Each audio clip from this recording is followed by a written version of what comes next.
জেরিনের উপর দিয়ে ঝড় বয়ে যাচ্ছে। আর এই ঝড়ের নাম শিউলি ঝড়। আর এটা তো নিত্যদিনের ব্যাপার, এটা নিয়ে এত টেনশন করছিস কেন? চাচি, মান সম্মান যাওয়ার মতো কিন্তু কিছু করি নাই আমি। সাহস দেখলি? অন্যায় করে আবার মুখে মুখে কথা বলে। তুমি যাও তো আব্বা, আমি জেরিনের সাথে কথা বলতেছি। তুই কি কথা বলবি? কথা বলে কি হবে? কথা বলার মতো কোনো কিছু কি বাকি রাখছে এই মেয়ে? তুই আমাকে সান্ত্বনা দিচ্ছিস? হ্যাঁ, কোথায় আমি তোকে বোঝাবো, সান্ত্বনা দেব, আর তুই আমাকে? মেনে নিতে হবে দাদু।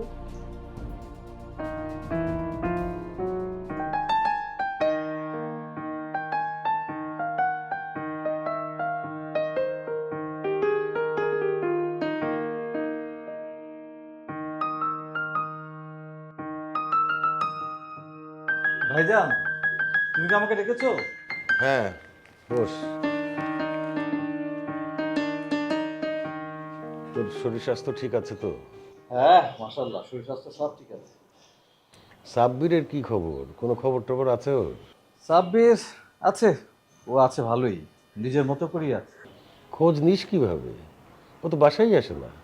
হ্যাঁ, বাসায় আসার মতো তো পরিবেশ নেই, মাঝে মাঝে ফোন করে খোঁজ খবর নেই। শুধু ফোন করলে তো হবে না, ওর সাথে একটু দেখা কর। টাকা পয়সার কি অবস্থা, থাকারও তো একটা খরচ আছে। হ্যাঁ, কয়েকটা টিউশনি করে, তারপরে যদি কিছু লাগে সেটা আমি দিই। ওর মা কিন্তু সেটা জানে না। মা ছেলের সমস্যাটা যে কি সেটা আমি বুঝলাম না। ভাইজান, আমিও ঠিক মতো বুঝি না, শুধু এইটুকু মনে হয় যে মার অতিরিক্ত বকাঝোকাই তার অভিমানের কারণ। ছেলেও মার প্রতি অভিমান, মারও ছেলের প্রতি অভিমান। তোর সাথে যদি আবার কথা হয়, তুই বলিস আমার সাথে দেখা করতে। অনেকদিন ধরে একটু দেখার খুব ইচ্ছা করছে। ঠিক আছে, বলবো। তাহলে তুমিও ফোন করো। আচ্ছা, জাফরের কি অবস্থা? বাড়ি থেকে ঠিক মতো টাকা পয়সা দেয় তো? যে টাকা লাগে সেটা মাসে মাসেও ঠিক মতোই দেয়, তারপর মাঝে মধ্যে 2 মাস 3 মাস দেয় না, তুমি তো বোঝোই। আর যেটুকু দেয় সেটুকু দিয়ে কিছু একটা হয় না। নিজেরা গ্রামে না থাকলে যেটা হয় আর কি। হ্যাঁ, আমরা তো ছেলে মেয়ে নিয়ে শহরে এমনভাবে গেড়ে বসেছি যে গ্রামের সঙ্গে আর যোগাযোগই হচ্ছে না। সেসব নিয়ে অবশ্য কোনো দুশ্চিন্তা নেই ভাইজান, জাফরের উপর ভরসা আছে, আমাদের 2 ভাইকে ঠকাবে না। সেটা নিয়ে আমি ভাবছি না। আমি ভাবছি যে আমি থাকতে থাকতে সমস্ত সম্পত্তি ভাগ করে 3 ভাইয়ের মধ্যে আর মেহেরিনের অংশটুকু ফ্রিদাকে বুঝিয়ে দিতে পারলেই হলো। তুমি থাকতে থাকতে মানে? তুমি কোথায় যাচ্ছ? কে কখন কোথায় চলে যায় কেউ কি আগে থেকে বলতে পারে রে? বয়স হচ্ছে, আজকাল কেমন যেন কোনো কিছু ভালো লাগে না রে। টের পাই শরীরের দেহঘড়ি ঠিক মতো চলছে না, ছন্দ পতন ঘটছে। ও কিছু না ভাইজান, মেহেরিনের মৃত্যুটাই তোমাকে আসলে অনেক কাবু করে দিয়েছে। মেহেরিন আমাদের ছোট বোন, আর তুমি আমরা ওকে কি পরিমাণে আদর করতাম সেটা তো তুমি জানো। হ্যাঁ রে, ফিদাকে সামনে দেখলে বুক ফেটে কান্না আসে। ওসব ঠিক হয়ে যাবে, তুমি চিন্তা করো না। আর তোমার যদি শরীর খারাপ লাগে বলো, তোমাকে নিয়ে ডাক্তারখানায় যাই। না না, তার দরকার হবে না। তোকে আমি যেটা বললাম সেটা যদি ঠিকমতো বুঝে থাকিস তাহলে সেটা কর। গ্রামের বাড়ির সাথে যোগাযোগটা বাড়া। এখন থেকে এই সব কিছু বুঝে নেওয়ার চেষ্টা কর। দেখি কি করা যায়।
কাঁদিস না তো জেরিন, কাঁদিস না, কাঁদলে তো কোনো সমাধান হবে না। আমি আর থাকবো না এই বাড়িতে, আমি চলে যাবো এই বাড়ির থেকে। কোথায় যাবি? যেদিকে দুই চোখ যায় চলে যাব। এক থাপ্পড় মেরে তো দুটা চোখ আমি অন্ধ করে দেবো, তারপর দেখবো তুই কোথায় যাস। এই থাম না।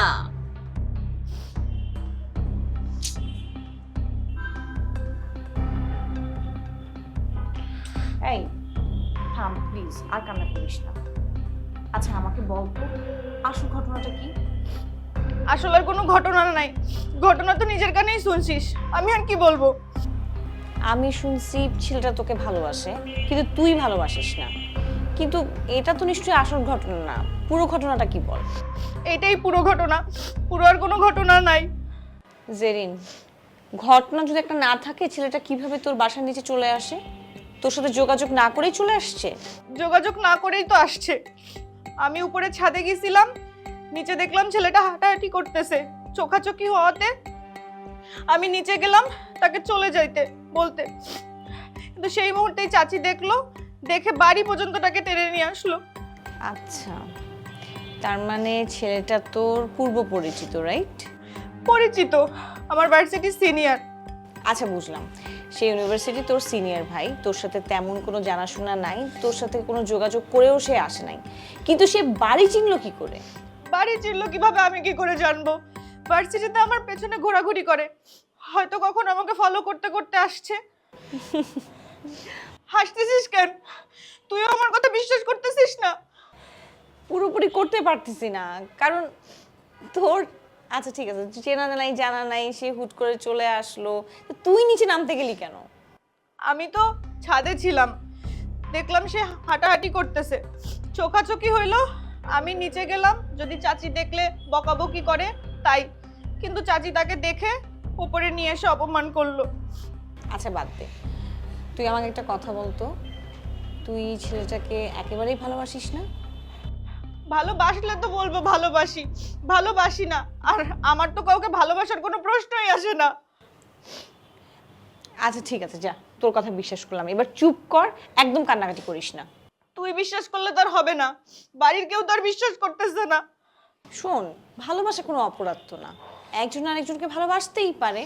ভালো না বাসলে বলবো ভালোবাসি, আর আমার জন্য তো ভালোবাসা অপরাধী, এই জন্য আমি কাউকে ভালোবাসি না, খুব সাবধানে চলাফেরা করি, কারো দিকে তাকাই না পর্যন্ত। আর আজকে দেখ, চাচির সামনে এই ঘটনাটা ঘটলো। আচ্ছা বাদ দে, মা তো অনেক কথাই বলে, মার সব কথা মনে রাখতে হয় না। চাচি এখন বাবাকে জানাবে, আর বাবা তাতে অনেক কষ্ট পাবে, আমার পড়াশোনাই বন্ধ করে দিবে। এরকম কিচ্ছু হবে না। অনেক কিছুই হবে আপু, চাচি আমাকে অনেক বাজে বাজে কথা বলছে, আমি নাকি ওই ছেলের সাথে কিছু করাই বাকি রাখি নাই, আমি নাকি এলাকাতে তোদের কোনো মান সম্মানই রাখিনি। বাবা অনেক কষ্ট করে আমাকে তোদের বাড়িতে রাখছে পড়াশোনা করার জন্য। বাবা শুনলে অনেক কষ্ট পাবে। আরে আমরা আছি না, কোনো কিছু হবে না। মায়ের উল্টাপাল্টা কথা বললেই হবে নাকি? বিশ্বাস কর আপু, আমি কোনো অন্যায় করিনি। আর আমি এমন কোনো কাজ করব না যাতে তোর বা বাবা মার তোদের কারো সম্মানহানি হয়। আমি জানি তো পাগল, প্লিজ তুই থাম।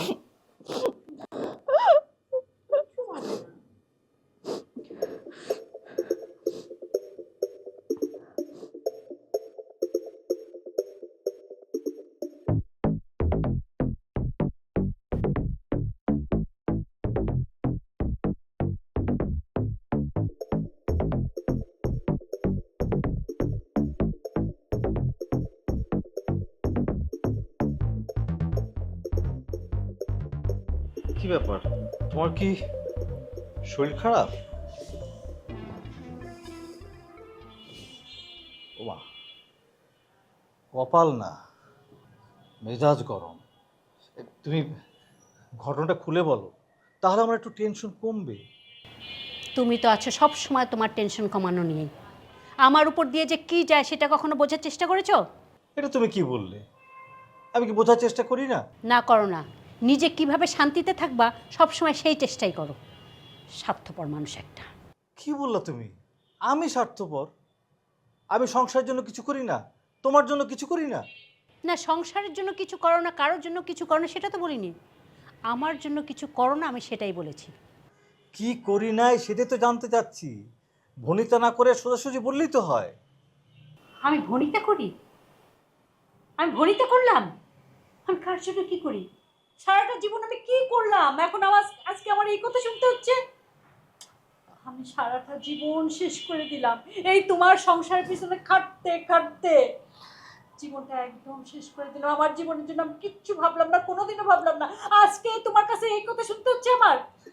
আরে বাবা, এসব কথা না বলে আসল কথা বলো না, কি হয়েছে? কি আর হবে? আমাদের মান সম্মান কিছুই কি আর রইল নাকি? আবার ঘুরিয়ে পেঁচে কথা বলছে। সোজা করে বলো না কি হয়েছে। কোনটা রেখে যে কোনটা বলবো আমার মাথায় তো কিছু কাজ করতেছে না।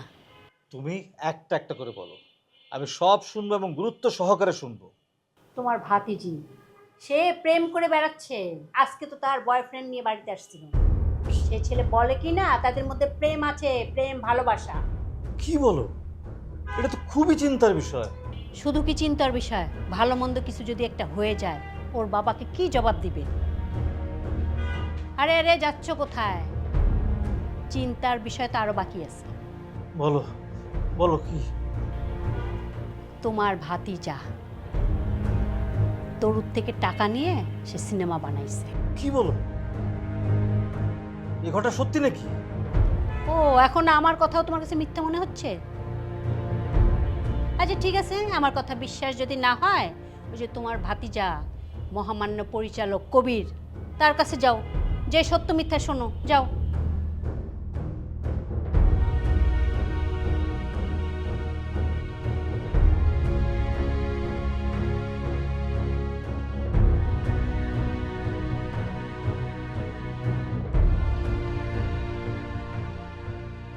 কি হলো? ভিজা টাওয়ালটা এখানে রাখছো কেন? নিয়ে যাও, শুকাইতে দিয়ে তারপরে যাও।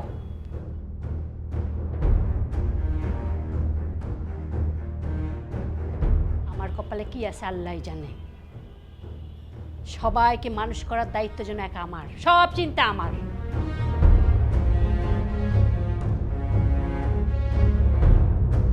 তোমার প্ল্যান খুব ভালো কাজ করেছে। এই জ্বরের অভিনয়টা করার জন্য রোশো এখন আমার সাথেই থাকছে।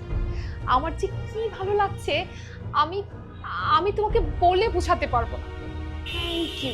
Thank you so much. হ্যাঁ, আমি তোমাকে পরে ফোন দিচ্ছি। হ্যাঁ, এখন রাখছি। রোশো, তুই আরে কিসের রুশো? কিসের রুশো? ভালো তো নাটক সাজাইছো। আমার তো এবার কি করছো তুমি? হ্যাঁ, তোমাকে এত কমপ্লেক্সিটির মধ্যে ফালাই দিয়ে তুমি তুমি তুমি এগুলো সব তোমার প্ল্যান ছিল? তুই তুই বুঝতে পারছিস না বাবা। আমি আমি যা করেছি আমি মা হয়ে করেছি। আমি তো কোনো কিছু অন্যায় করিনি। তুমি অন্যায় করো নাই, তোমরা কেউ কখনো অন্যায় করো না। যত অন্যায় করে সবই রুশো করে। আমি সাথে আছি। তুমি যে ক্যারেক্টারগুলো বসাইছো না, যে ড্রামাটা ক্রিয়েট করছো, এই ড্রামাগুলো দিয়ে তুমি তার চেয়ে একটা সিনেমা বানায় ফেলতা। এই সিনেমাটা বানাইলে তো কয়েকজন মানুষ, কয়েকজন টেকনিশিয়ান কাজ পেতো। শুরুটা করছো কি? কি বলছিস তুই? একটা মা তার সন্তানকে কাছে রাখতে চেয়েছে, সেটা তো অন্যায় কিছু করেনি। অন্যায় তো তুই করছিস, মাকে দূরে ঠেলে দিচ্ছিস। তুই আমার সাথে ইউএসএ তে যেতে চাইছিস না। আমি কি তোর কোনো অভাব রেখেছি? কোনো অভাব রাখো নাই, কোনো অভাব রাখো নাই। ছোটবেলা থেকে বাবা মা পাইছি আমি, বাবা মার অভাব তো ছোটবেলা থেকেই ছিল। কোনো অভাব রাখো নাই। তোমার সাহস কত বড়? কোন মুখে বলো তুমি কোনো অভাব রাখো নাই? হ্যাঁ, টাকা পয়সা এগুলো দিয়ে অভাব মেটে? মেটে অভাব? প্রত্যেকটা মানুষ স্বার্থপর, প্রত্যেকটা মানুষ শুধু নিজের স্বার্থ দেখে গেছো। আমার স্বার্থ, আমার ভালো মন্দ কেউ দেখো নাই। আমি তোর ভালো দেখিনি। যে মা ইউএসএ তে থেকে মিনিট, সেকেন্ড, ঘন্টা শুধু তোকেই মনে করেছে, আমি রোশো মিনিট সেকেন্ড ঘন্টা না, মিনিট সেকেন্ড ঘন্টার কথা বলতেছো আমার সাথে? আমি যখন এখানে একা ছিলাম তখন মিনিট সেকেন্ড ঘন্টার হিসাব কই ছিল? হ্যাঁ, কই ছিল এই হিসাব? প্রত্যেকটা মিনিট, প্রত্যেকটা সেকেন্ড, প্রত্যেকটা ঘন্টা আমার কাছে না বাপ ছিল না মা ছিল, একটা মানুষ ছিল না আমার কাছে। আমার একাকিত্ব কাটানোর জন্য আমার কাজিনদেরকে আমার ডেকে আনতে হয়েছে। কপালটা ভালো, সেদিন আন্দুবের বার্থডেতে আমার কথা সবাই শুনছে, সবাই আসছিল আমার বাসায়। শোনো আম্মু, তোমার কাছে চাইছো না? একটা মানুষ কেউ তোমাকে আপন করে দিবে না। আমি তোমার কাছে আর একটা সেকেন্ড থাকবো। আমি যাবো, তোমার সাথে যাবো না। আমি আর এক মুহূর্ত তোমার সামনেও থাকতে চাই না। সরো তুমি, সরো। রোশো তুই আমার কথা শোন। তুই তুই তুই বুঝতে পারছিস না বাবা? বুঝতে পারছিস না? আমার কোন জিনিসটা বোঝা বাকি আছে? হ্যাঁ, কোন জিনিসটা বোঝা বাকি আছে? আমি সব বুঝছি। আমি এটাও বুঝে গেছি, এই যে দাদা ভাই বাড়ি ছেড়ে চলে গেছে, এটাও তোমার কারণে হয়েছে। দাদা ভাই যে বাড়ি ছেড়ে চলে গেছে তোমার কারণে হয়েছে, তোমার কারণে হয়েছে। ইভেন বৃষ্টি, রাকিব, ইলু, ওদের যে এখন এই অবস্থা, ওই পুরো বাসাটা যে ভেঙে যেতেছে, এটাও তোমার কারণেই হয়েছে। রোশো, আমার নাম নিবা, আর একটা মুহূর্ত আমার নাম নিবা। আমি তোমার কাছে রাখতে চাও তো, ইউএস নিয়ে যেতে চাও তো, একটা সেকেন্ড আমি তোমার সাথে থাকবো না। আমি তোমার সাথে ইউএস যাবো না আমি তোমার সাথে। আর একটা সেকেন্ড, আর কোনোদিন আমার তোমার কাছে থাকবে না। কোনোদিন ডাকবা না। চলো।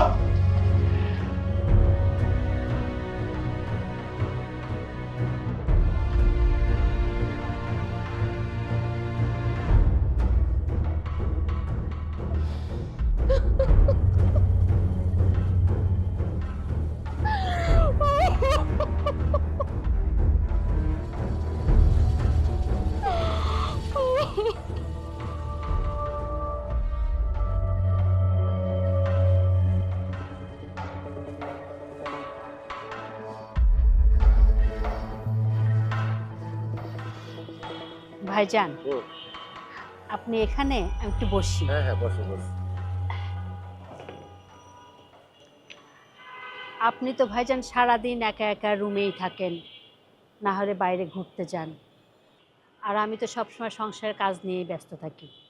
আপনার সাথে তো একটু কথা বলার সুযোগও পাই না। তোমার এই অভিযোগ আমি অস্বীকার করব না। বলো, কি বলবে? কি বলবো ভাইজান, আপনার সাথে আমার কথা না হলেও তো আপনার বাড়ির আশয় বিষয় সম্পর্কে সবই তো জানেন। তারপরেও তোমার মুখ থেকে শুনতে চাই, বলো। বাড়ির কোনো কিছুই তো আমার কাছে ঠিক লাগছে না ভাইজান, সবই তো কেমন যেন এলোমেলো। পরিষ্কার করে বলো। নিজের ঘরের কথাই বলি ভাইজান, ছেলেটা ঘর ছেড়ে হলে গিয়ে পড়ে আছে, খাওয়া দাওয়ার ঠিক নেই। আর মেয়েটা কি এক কাণ্ড করে ঘরে বসে সময় পার করছে। আর এদিকে তো আপনার ভাই কোনো কিছুতে গায়ে করছে না। এবার অন্যের কথা বলো। ছোট ভাইয়ের মেয়েটা এখানে থেকে লেখাপড়া করছে, আমার তাতে কোনো আপত্তি নেই। কিন্তু এখন তার ভার্সিটির ছেলে মেয়েরা বাড়ির সামনে ঘুরঘুর করছে, আশেপাশে লোকজন দেখছে, কি লজ্জার বিষয়। আর সব কথা তো আর আপনাকে বলা যায় না। তারপরেও তুমি বলো। কবিরও তেমন কোনো কাজকর্ম করে না, বাড়ির থেকেও তো তেমন কোনো টাকা পয়সা দিচ্ছে না। সব মিলিয়ে কেমন যেন ভজঘট অবস্থা। ঠিকই বলেছ, আমিও রিটায়ার করে ঘরে বসে আছি। আপনার কথা আলাদা ভাই, আপনি এই সংসারের জন্য অনেক করেছেন, মাথার উপরে মাথা গোজার ঠাঁইটাও আপনি করেছেন। আর সবার কথা দেখেন, কেউ তো কোনো কাজেই নাই, যে যার মতো নানান রকম ঝামেলা বাঁধাচ্ছে। আর আমি এই সংসারের জন্য খেটে খেটে মরছি, আমার খাটনির কথা নয় বাদই দিলাম, আমি না হয় বিনা পয়সায় খেটেই যাচ্ছি, কিন্তু অন্যান্য খরচ সেটা তো নগদ পয়সা লাগে, বাসা ভাড়ার টাকাটা লাগে না। তাতে কি হয়েছে? ইলেকট্রিক বিল, গ্যাস বিল, পানির বিল সবই তো নগদ টাকায় করতে হয়। এতগুলো মানুষের খাওয়া খরচ সবই তো নগদ টাকায় করতে হয়। আপনার ভাইয়ের একা উপার্জনে এগুলো তো কুলাচ্ছে না, তার উপরে আবার। বলো বলো, তার উপরে আবার কি? কিছু মনে করবেন না ভাইজান, ফ্রিদাদের এ বাড়িতে উঠানোটা ঠিক হয়নি। তাহলে ওরা কোথায় থাকবে? সেই সিদ্ধান্ত তোর ভাইজান আমি দিতে পারবো না। শুনেছি ফ্রিদার একটা সৎ ভাই আছে, ও তো সেখানে গিয়ে থাকতে পারে। আর ওর দাদি তো সিদ্ধান্ত নিছিলই, সে বৃদ্ধাশ্রমে গিয়ে থাকবে। আপনার ভাই না ওদেরকে এ বাড়িতে রেখে দিল। তুমি এতক্ষণ যা বললে সবই ঠিক বলেছ, বুঝতে পারছি সংসারের অনেক চাপ তোমার উপরে আছে। দেখি আমি চেষ্টা করছি তোমাকে আর্থিকভাবে কোনো সহায়তা আমি করতে পারি কিনা।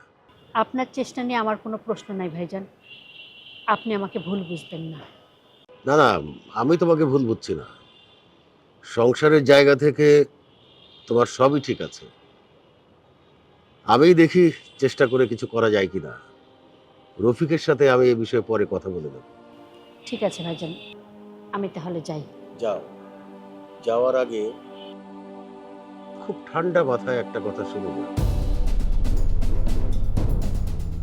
ফ্রিদা আমার ছোট বোনের মেয়ে। ফ্রিদার বাবা মা বেঁচে থাকতে ওরা কখনোই আমাদের এখানে আসেনি। আজকে ওর বাবা মা মারা যাওয়ার পরে ওর দাদি আমাদের এখানে নিয়ে এসেছেন, কারণ ও এতিম হলেও ওর আরো আত্মীয় স্বজন আছে। ওদের যতদিন ইচ্ছা ততদিন আমাদের বাড়িতে থাকবে। কথাটা বুঝতে পেরেছো? জি ভাইজান।